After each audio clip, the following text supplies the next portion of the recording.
I'm not on keto and I'm not much of a baker, but I have some bananas I need to use. So let's try and make some almond flour banana bread. Um, I am using a recipe from Audrey Roberts. And so I'm going to try and make this. My change is going to be using the Swerve, and I'm going to put some chocolate chips and walnuts in it because I'm a nutty girl. And let's get on with the ingredients. It says 2 medium to large bananas. Now, the darker they are, the better they are in the case of banana bread. 1 teaspoon baking soda, half teaspoon baking powder, 1/4 teaspoon of salt, 1 teaspoon ground cinnamon, 1/2 cup granulated sugar, and substitute what you want. 2 large eggs, and they say you can use flax eggs for a vegan option. I think that was submitted by some comments. 1 teaspoon pure vanilla extract, 2.5 cups superfine blanched almond flour. So I have the oven preheated to 350, prep time 10 minutes, and it says spray a 9.5 by 5 loaf pan with gluten-free cooking spray, but I went ahead and I oiled and I used coconut oil, and then I put the almond flour and just coated my pan there. All right, I have my banana mashed here, set aside. Now, I was reading this recipe, and I've never seen this before, where they're saying to put the baking powder and baking soda in with the batter. But I've never done that before. So I'm just going to mix the almond flour with the baking soda. Because one thing is that you don't want to overbeat once you've added your leavening. So that's what I was always told. So that's what I'm going to do. So I'm using a 1/2 cup here because I made another recipe earlier and used my full cup. But I'm anxious to see how this turns out because obviously I'm like overfilling the cup and yada yada yada. I am going to do some other changes to this. Now I lost count. We'll just see. I lost count, but we'll see how it looks when I get it together. It should look like a thick batter. The other thing I'm going to do, so I just want to stir these real quick before I add them into this mix. I'm just going to set that aside for now. Now, get this back. Get our eggs. Oh yeah. Can't wait for dinner tonight. It's going to be so good. We have 2 eggs, 2 large eggs. So let's get those in there. And I know a lot of people say, do it over empty these into a smaller bowl. That way, if anything's rotten, you'll save an egg, save your dish. But pretty confident with those. So, let's see. And the other thing it says is our sugar. So let's get that done.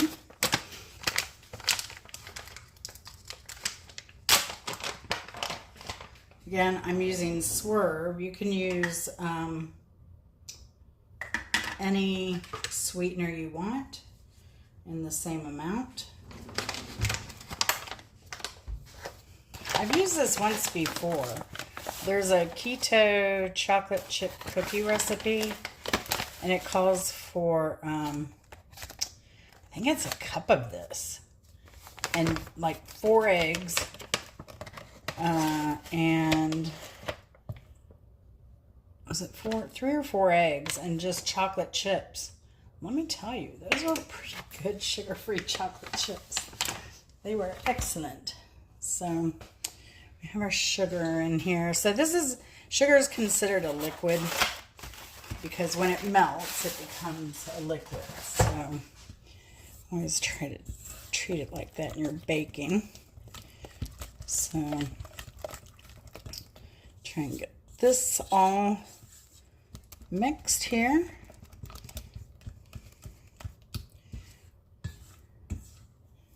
And then I'm going to add a teaspoon of vanilla.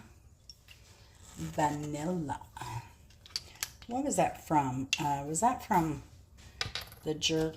Was that I think that was a Bernadette Peters line in there. So 1 teaspoon of vanilla extract. This is homemade. You can buy the beans and just mix it with some vodka. Amber jars are best because the sunlight can affect it. And it takes about 6 months. This is, smells so good. The homemade is way better than even the pure vanilla, in my opinion. Now this calls for cinnamon, but tell you what, I have some apple butter here. So, and I know that apple butter too will help make it moist. I'm not going to add much in there, but I do need to use that up before it expires. So I'm just going with it. And then we'll see if it varies my cook time at all. I'm going to go ahead and put the nuts in now. And some chocolate chips in now. Like I said, we don't want to, I've always been told that you don't want to mix it once you get that baking soda in there.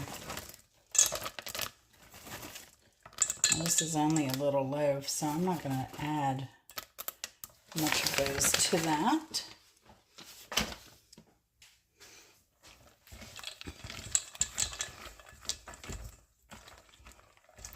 I'm really anxious to try this. All right. And the big question is, I can't remember if it's this recipe or another recipe, but they were, there were some comments that the bread didn't get done quite in 50 minutes. Now I forget if the oven was too hot.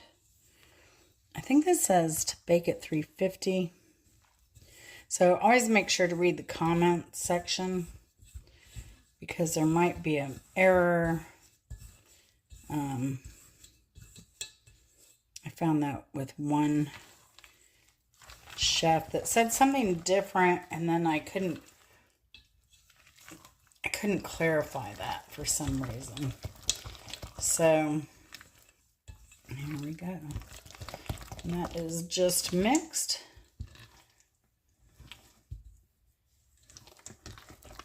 You can see it's already kind of activating. It's kind of airy. Here we go. It's going in. And let's see. The batter looks good. Looks like a typical, I don't do banana bread much. I like zucchini bread. I do that a lot. Using my grandmother's recipe. I love carrot cake too. I guess it makes me feel like I'm eating healthy. Well, like I said, I'm not much of a baker at all. I like other people's baked goods. I don't buy baked goods either. Every now and then I'll have a hankering for something. I saw those beautiful strawberries and I bought some sugar-free pound cake to eat with those. But yeah, other than that, maybe a pie every now and then. But I usually, what I buy is those little individual pies and we split them.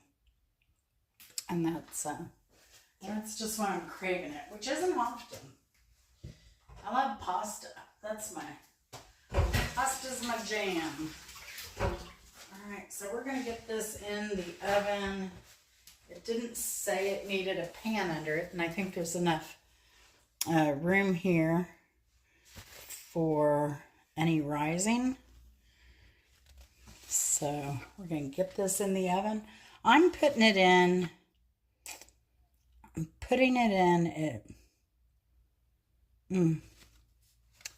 well, I had it at 350. Shall we try it at 350? We'll try it at 350. So that's not going to take long to get heated up to there. And then the loaf will go in. All right, our bread's come out of the oven.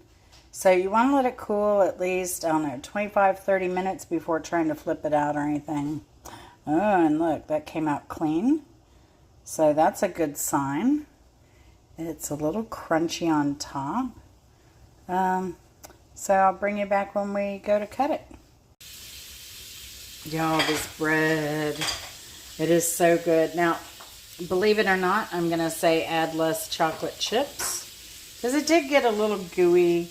I let it sit in the pan more than a half hour. Now, I probably should have let the bottom cool a little bit more because I put it on a silicone pad.